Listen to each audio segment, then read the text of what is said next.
টাকা পয়সা মোবাইল সামান সব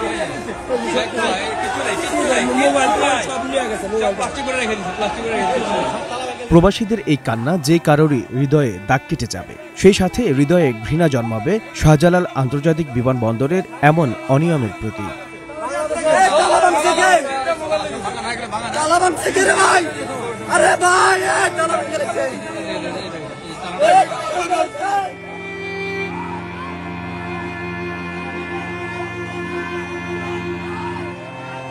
এই কান্না প্রবাস থেকে শরীরের রক্ত পানি করে সেই উপার্জনের টাকায় পরিবার ও স্বজনদের জন্য আনা শখের পণ্যটি চুরি হওয়ায়। সৌদি প্রবাসীর ব্যাগের তালা ভেঙে শাহজালাল আন্তর্জাতিক বিমানবন্দর থেকে কে বা কারা নিয়ে গেছে তার বিভিন্ন মালামাল, আর এতে কান্নায় ভেঙে পড়েন এই রেমিট্যান্স যোদ্ধা। যেই ঘটনার একটি ভিডিও ছড়িয়ে পড়েছে সামাজিক মাধ্যমে।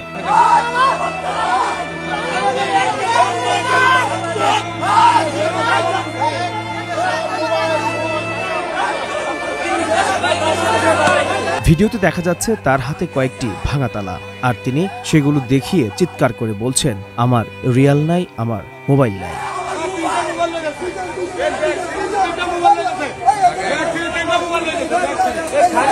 এ সময় আরো একজন বলছেন, আমার ব্যাগ থেকে 3টা মোবাইল চুরি হয়ে গেছে, শুধু একটি কিংবা দুটি ব্যাগ নয়, এ সময় 4টি ব্যাগের মালামাল চুরি হয়ে গেছে, যে দৃশ্য ভিডিওতে দেখা যাচ্ছে।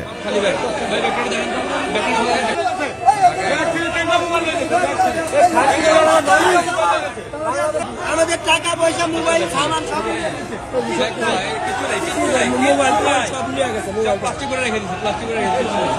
পরিবারের মুখে একটু হাসি ফোটাতে ও স্বাচ্ছন্দ্যে জীবন কাটাতে বছরের পর বছর প্রবাসের শরীরে রক্ত পানি করে দেশের অর্থনীতির চাকা সচল রাখেন এইসব রেমিট্যান্স যোদ্ধা। কিন্তু দেশে আসার পর বিমানবন্দরে প্রায়ই চুরি হয় তাদের মালামাল। প্রবাসীদের এমনই অভিযোগ দীর্ঘদিনের।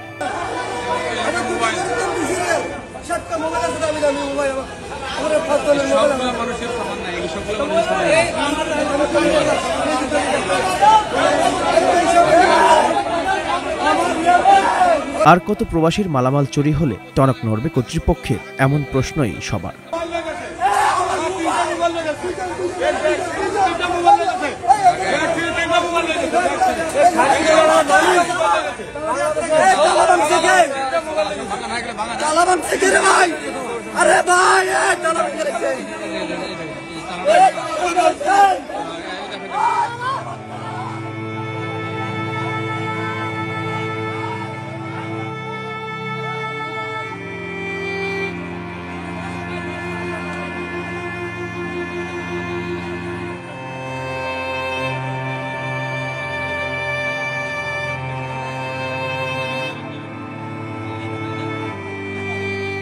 এইচ এম নাহিয়ান, বৈশাখী সংবাদ।